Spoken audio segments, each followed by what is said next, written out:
everyone.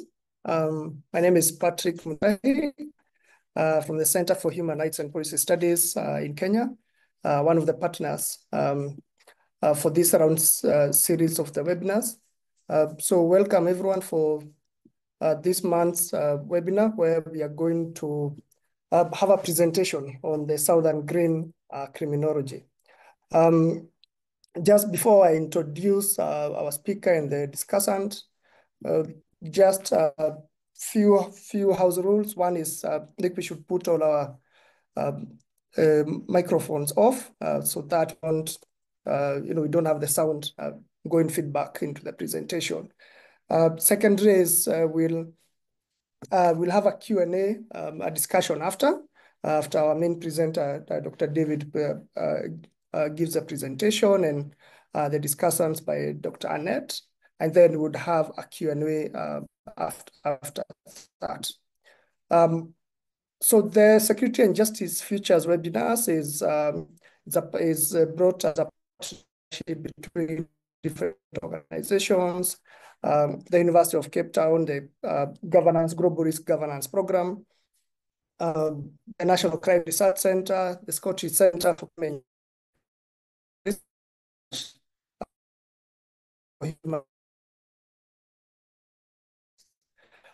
for this discussion, we are going to have a presentation from David Goyes, who is a Colombo region researcher at the University of Oslo. Goyes holds a PhD in criminology to the study of North-South global. His discussion is on Southern Green criminology, which is concerned with the socio-criminological study of environmental crime in the global South, while being attentive to the issues of colonization and north to south and periphery divides the production of environmental crime. He's also contributions of marginalized, impoverished, and oppressed, and the particularities of the context of the global South. After his presentation, then we'll have Dr. Annette, who will be our discussant, who will also have some time to do that before we do the Q&A. So welcome again, everyone, to this discussion, and David, the floor is yours. Thank you very much, Patrick, for the presentation. And of course, thank you all of you for inviting me to present this framework here. I'm going to start right away, and I'm going to share my screen. You can nod if you see my PowerPoint, so that I know that I can start. Thank you. So this presentation has the title Southern Green Criminology, Neo-colonialism or Colonialism, Violence and Crime. I know that you have different backgrounds, so I want to start by saying something about what green criminology is, not Southern Green Criminology, but green criminology in general. This is a very basic definition. Green criminology studies crimes and harms against humans, non-humans, and ecosystems that are perpetrated in the interaction with the rest of nature. So it is a very simple definition that encompasses a lot. And as this definition shows, green criminology is part of criminology. And as part of criminology, green criminology also asks the same questions that criminology does, but regarding nature. So what are the questions that criminology asks? It asks questions about different processes and entities related to crime. So some of the processes related to crime can be the definition of crime or defining crime. How does a society decide what is criminal and what is not? It can also be the processes of producing crime. How does crime happen? And that's the question, perhaps, of the cause of crime as seen as a process, and also the process of reacting to crime.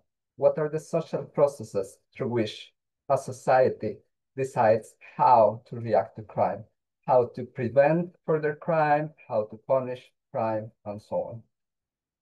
Criminology also asks questions about entities which are seen in a more static way than the processes.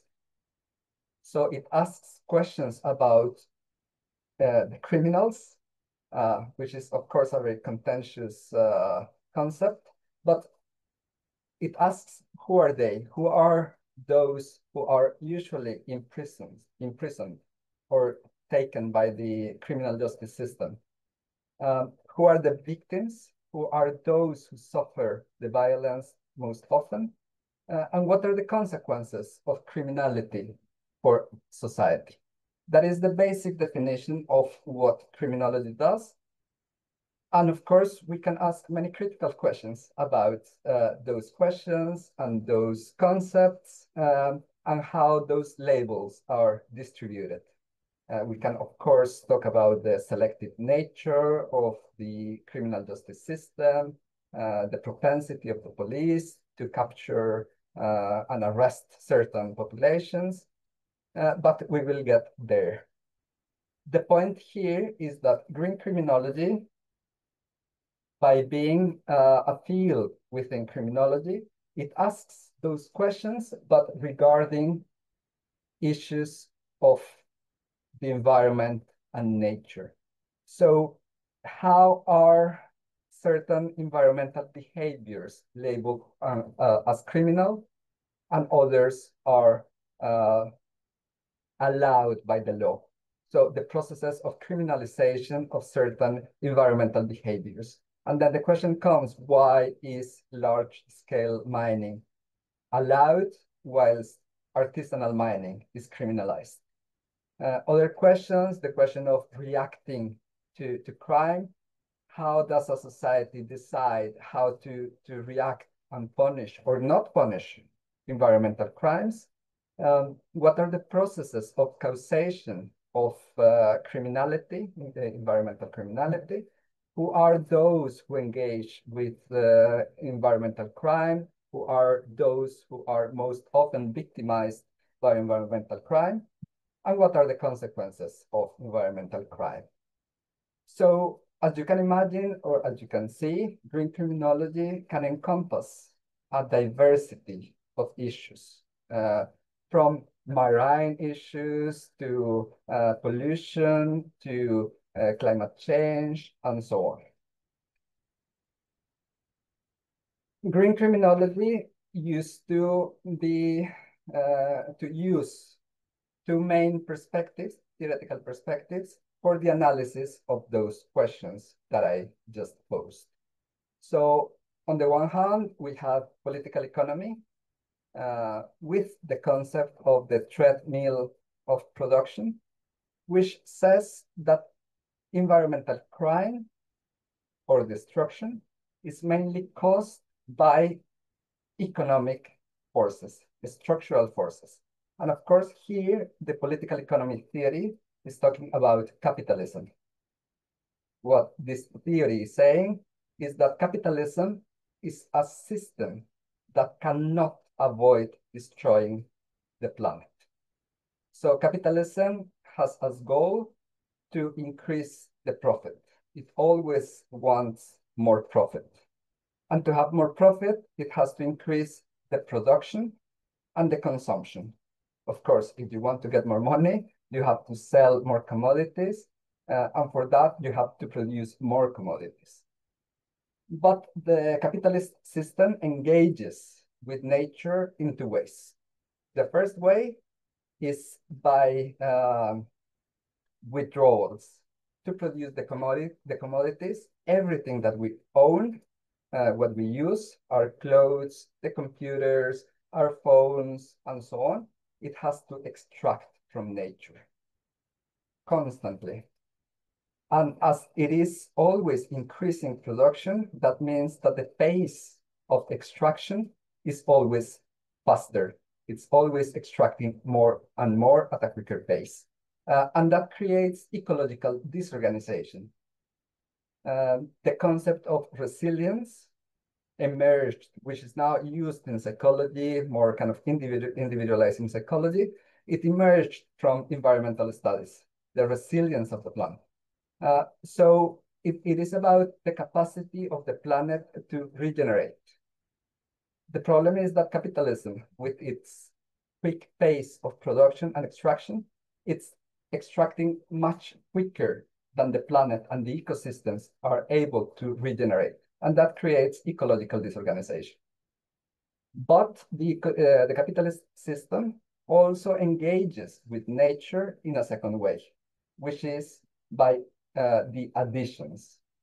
Because the process of production can never be 100% efficient and clean. It always produces pollution. When it produces clothes and it wants to to dye the clothes, there's always chemicals involved, and they are then disposed in nature. And then when we as consumers, we discard what we have used, it goes back to nature. And that's what this perspective calls additions. So taken together, withdrawals and additions are destabilizing ecosystems and nature, and that's creating ecological disorganization and the destruction of the planet. That's that was one of the main theories used in green criminology to explain the processes of environmental crime. And I have to say here that in green criminology, the concept of crime is often used from this harm perspective. So not only what is criminalized in the penal law, but everything that creates destruction. We can talk about that later if there are any questions.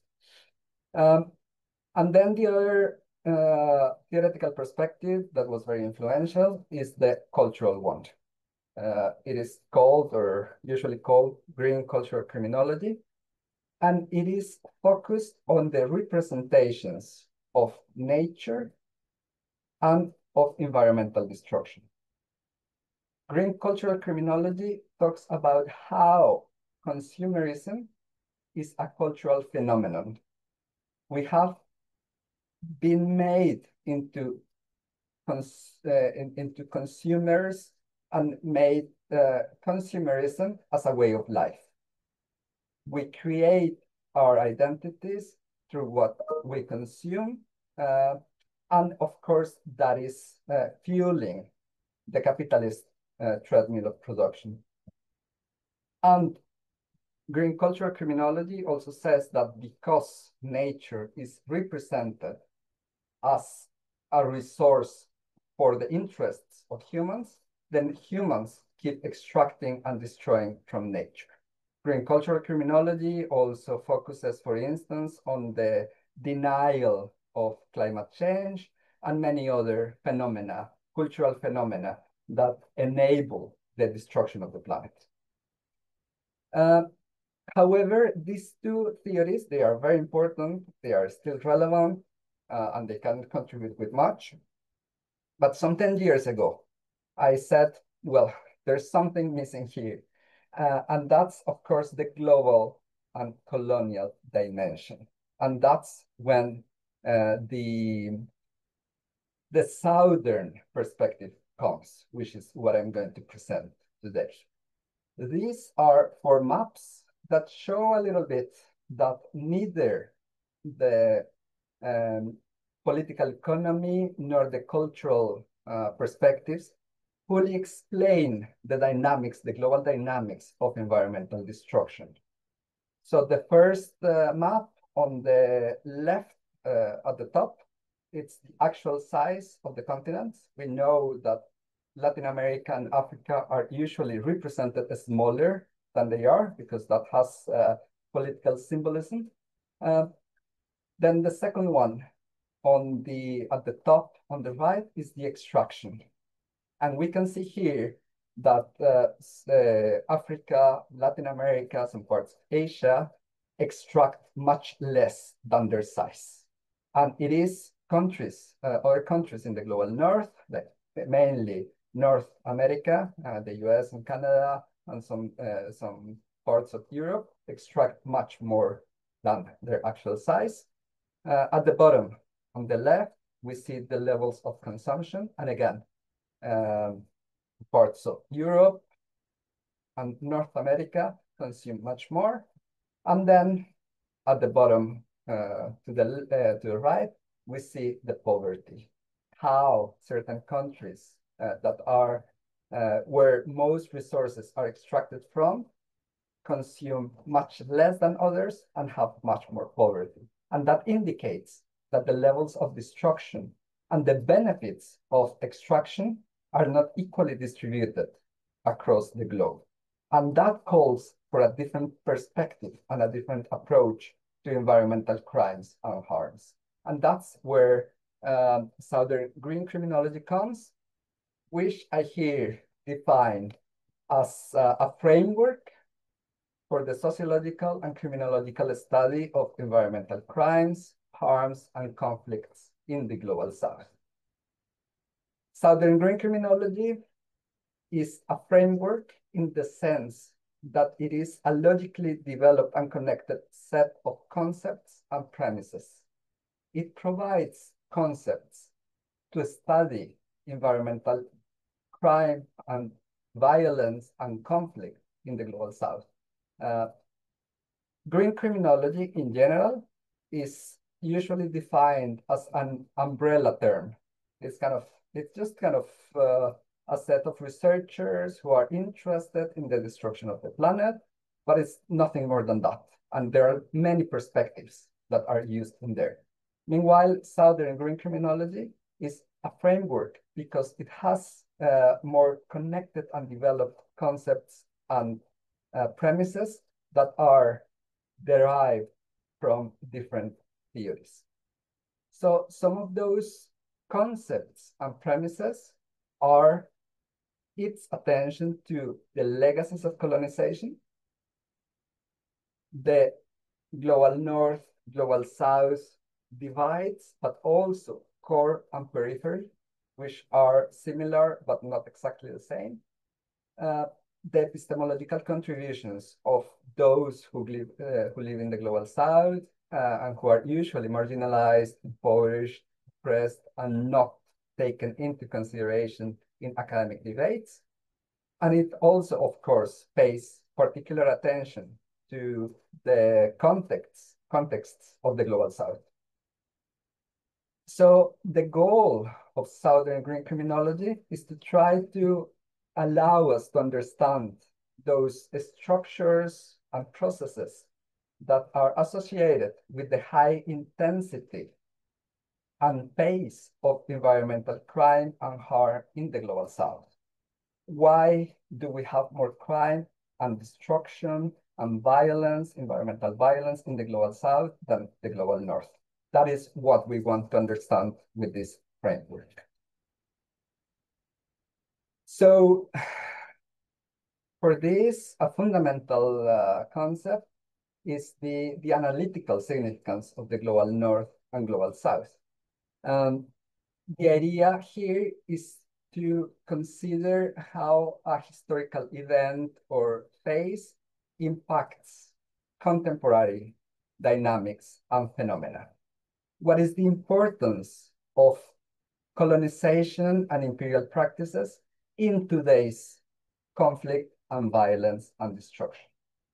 So this is, it's the same idea as we know that the childhood of a person importantly shapes the adolescence and the adulthood of a person.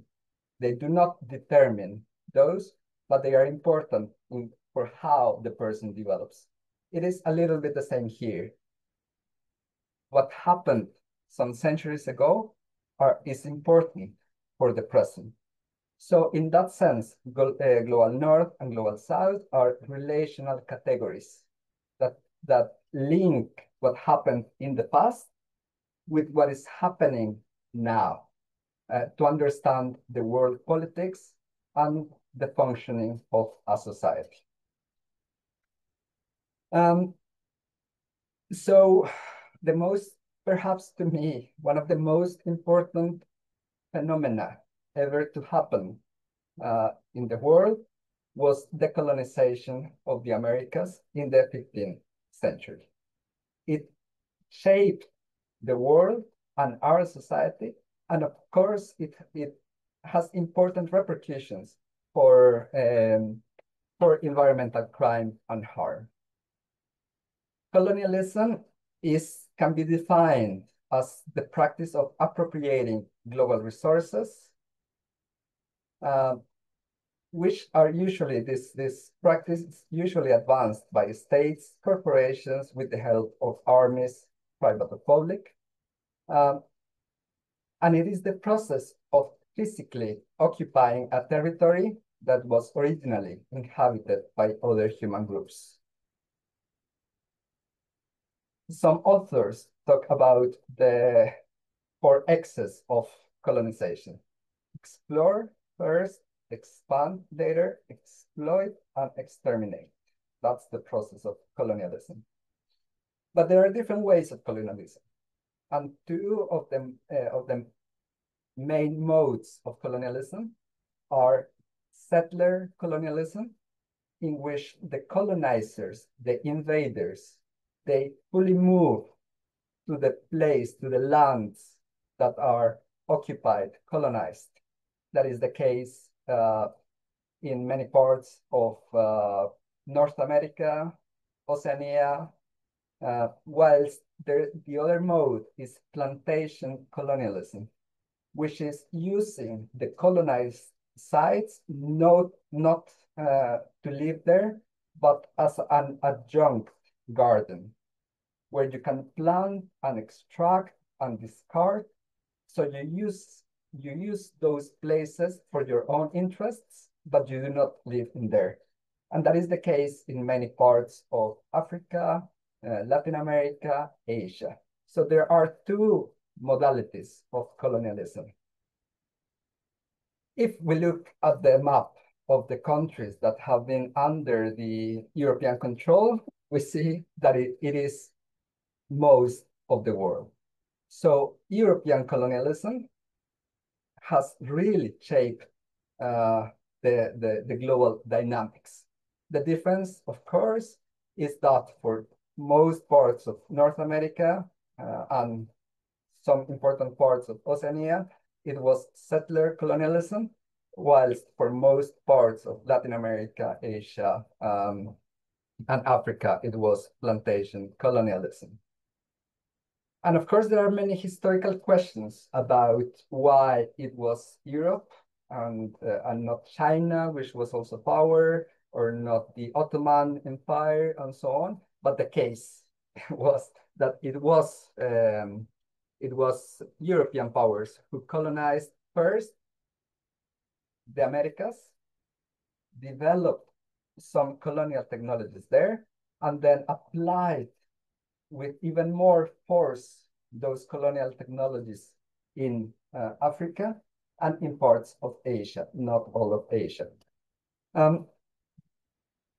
Colonialism is, or one mode of colonialism is the physical colonialism. Colonizers wanted to plunder natural riches. European powers were impoverished, fragmented, and so on. So when they found a new place to extract, what they wanted was to plunder. They wanted to enrich themselves. It was not like they hated the indigenous peoples. That was not important to them. What they wanted was to take the wealth of the lands. But of course, since there were aboriginal inhabitants, they used them as free labor force, and they used different technologies of social control to colonize the Americas. So they used the army, of course, but also religion. Catholicism played an important role, tributary systems, and so on.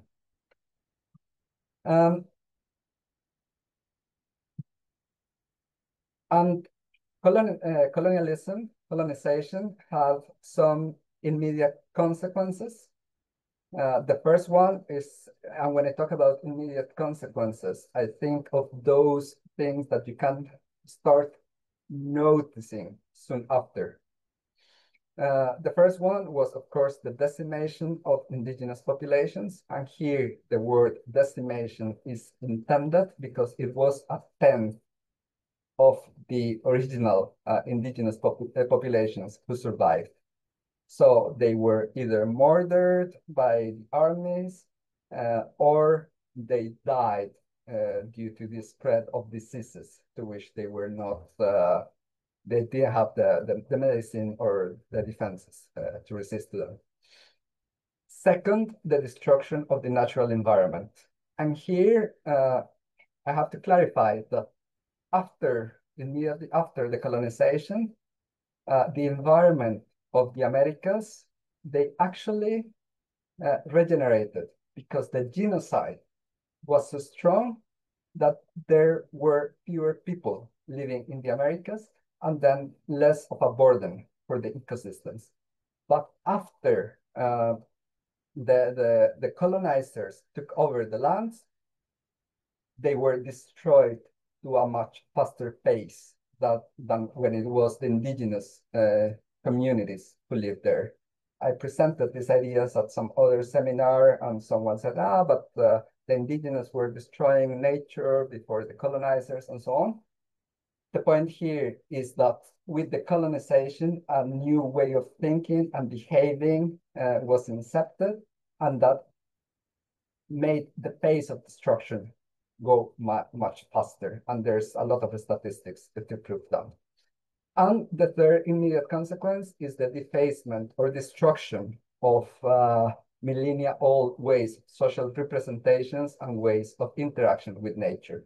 That's what we call indigenous ontologies, or ways of understanding and relating with nature. And this is what Lemkin thought of when he proposed the concept of genocide. Genocide was not only the murder of the people, the physical murder, but it could also be a cultural process. But the main point with this presentation are the long-term consequences. What happened with the world after the colonization? And I focus on the capital distribution, unequal capital distribution after the colonization of the Americas that still exists today. And when I talk about capital, I'm thinking in terms of Bourdieu, how he defined capital. So it's not capital only in the sense of money, but capital in the sense of gathered social energy that allows to exchange that capital for social influence. So capital is a currency. The money is a good example. If you have money, you can exchange that money for social influence to get other people to give you things or do things for you. But capital can come in different ways. So the first unequal distribution of capital had to do with the economic realm.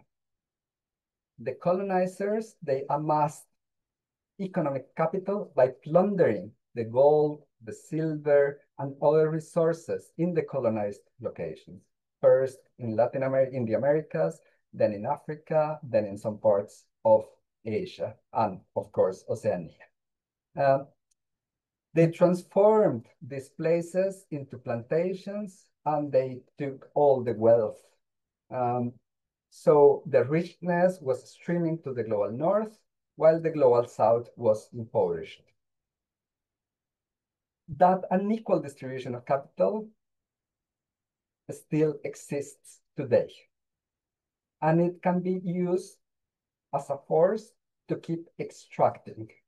It is not uncommon that governments or corporations from the global north go and say, you have to allow me to exploit these minerals, otherwise I'm not going to support these programs, these humanitarian programs that I'm supporting. So that unequal economic capital distribution that started with the colonization, first of the Americas and then of other continents, is still used today to keep plundering the global south.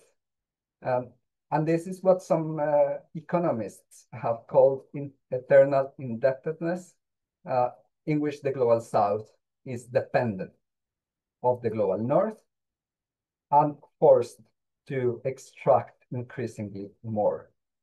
This is legitimized by the idea that the market is fair, but in reality, the market is not fair. There was this unequal distribution of capital by the use of force. The second realm in which capital was unequally distributed is the political realm. So the colonizers first took that political capital, and by political, I mean the capacity to influence public dynamics, how society behaves. So the colonizers took that capital by force. They used their military superiority, their willingness to use violence, and by use of those, they invented the rules that the colonized should follow. And since then, including the criminal justice systems, which were usually a system of disciplining, and since then, that differential capital, political capital, has been maintained and used in framing international global legal instruments. So we know that, for instance, international human rights have colonial underpinnings. We also know how the International Criminal Court mainly prosecutes people in the global south, not in the global north. And often these legal systems are used to shield northern countries from their obligations and imposing legal obligations on countries of the global south that again fuel the extraction and destruction of nature. So the political capital is justified by this discourse of development and the idea that development is achieved through consensus. All the countries are part of these international institutions, so we have a consensus on how we should behave. So what we do is legitimate. The third type of capital is epistemological. Europe has been or was long known as the industry of justifying atrocities, even before the colonization of the Americas, because they had to reconcile the commandments in the Bible with all the violence that they were executing. But when they arrived in the Americas, they started murdering millions of people. So it was a genocide that was at odds with the Bible and the commandments and morality and so on. So to justify their atrocities, they created a classification of humans from superior to inferior. And they said that they were allowed to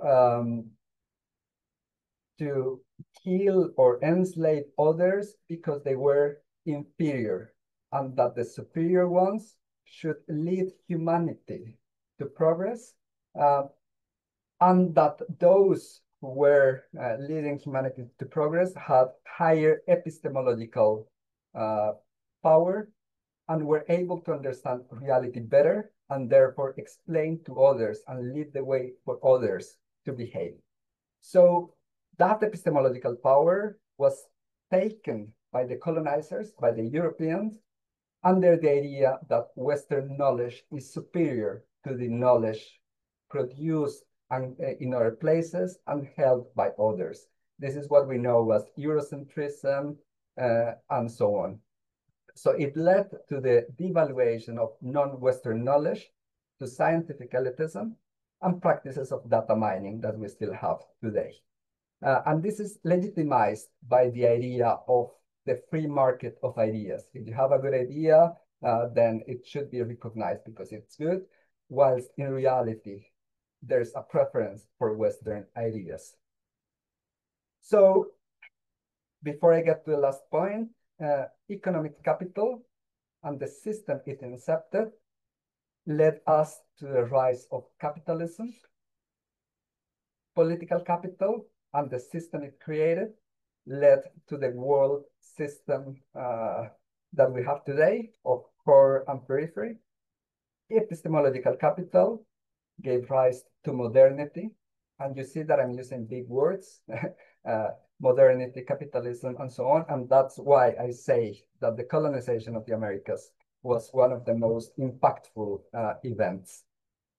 And the last type of capital is the aesthetic capital.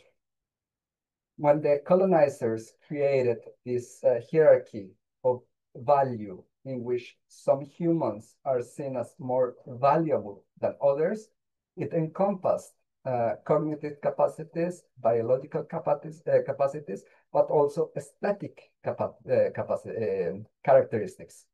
So, of course, at the top were positioned Europeans because they were the ones creating the hierarchy. So white skin, blonde hair, blue eyes, high stature. So this northern ideal. And that also answers the question for why the standards of beauty follow those Caucasian characteristics. Aesthetic capital also shapes how nature should look like, how those who bring the good ideas look like, which species are worth saving, which are the cute species and which are not, also with plants, animals, and so on. And this type of capital has been normalized.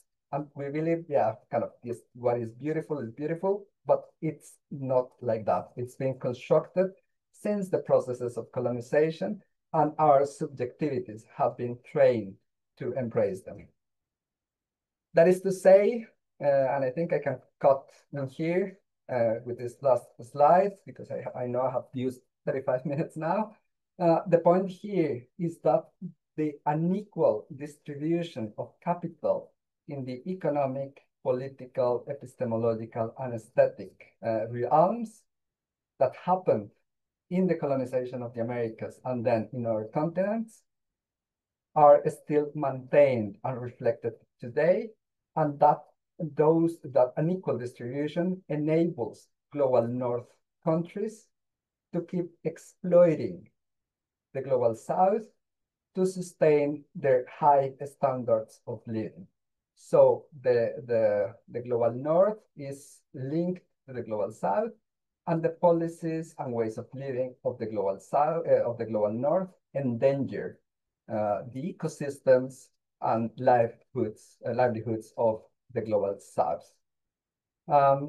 Yes, I'm going to stop here, and then I can explain other stuff if there are any questions. So thanks for the attention.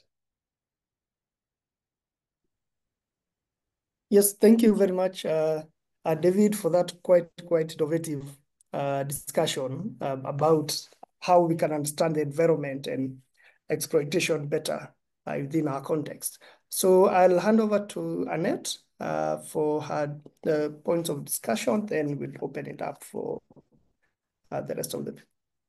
You're welcome. Thank you so much, Patrick. And thank you, David. I'm a really big fan of your work. It's been extremely helpful in my line of work. I kind of stopped calling myself a criminologist probably about 15 years ago, because I just felt that criminological framing wasn't working for me.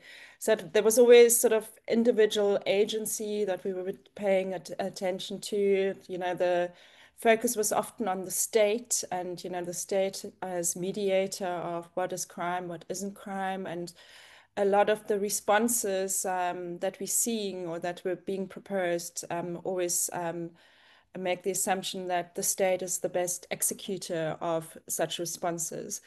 I sort of came across your work about 6-7 years ago. I thought, wow, this really works for me. So my work in recent years, I started working on illegal wildlife trade, probably more than 15 years ago.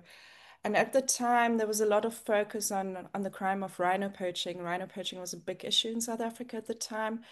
And there was always, bad organized crime, but there was very, very little attention paid to the history of conservation in South Africa. And, you know, South Africa has the sort of dual history of not just colonialism, but also apartheid. So there are multiple levels of exclusion and especially conservation in South Africa was tied to the colonial project from the word go. So when I started looking into sort of the history of poaching, the crime of poaching, realized that, you know, the crime of poaching was declared 5 years after the Dutch colonizers arrived at the Cape of Good Hope. So it is a really, really interesting point. And I ended up coming up with the issue of contested illegality. In essence, that often what is framed as a crime by the state or, you know, different administrations is not carries legitimacy amongst indigenous peoples and local communities. So, for example, if you just again take the crime of poaching, which in South Africa often is linked to trespassing on protected land or private land, using a firearm, you know, and then killing an animal or picking a flower. These kind of crimes, they, I mean, there is sort of a long history of sustainable use. So people were using land to make livelihoods. We had a lot of resource users that were legitimate and allowed. And of course, in South Africa, we also, land basically became privatized. Often it was stolen from people. Protected areas were declared on local people's land. So there's sort of layers of illegality and legitimacy to natural resource use.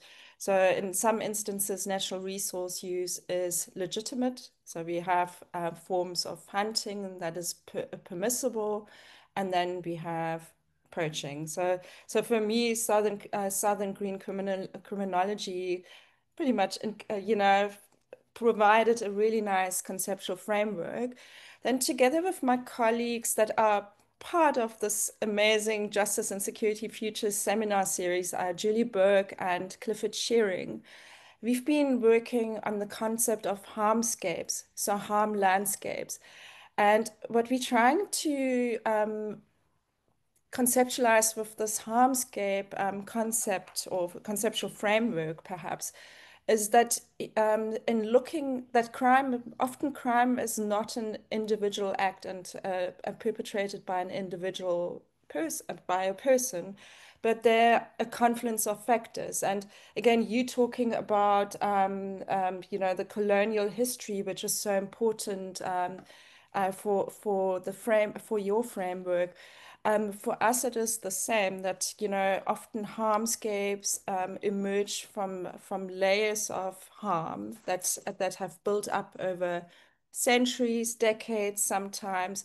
And for example, the idea of a wildlife harmscape would be that there are harms from the past. So, you know, there's the generational issues, colonization, but then there are also current issues. So we're often focusing on wildlife crime, but we also do not pay enough attention to responses. So especially in Southern Africa, we have seen a huge uptick in militarization and securitization of anti-poaching forces or, you know, units.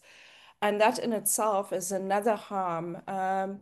And in developing this harmscape conceptual framework, we also said, you know, it is no longer the state that is the only instance that should be responding to these harms, but we're looking at a whole of society response. So there are different actors, and you know, indigenous peoples and local communities are particularly important in our framing.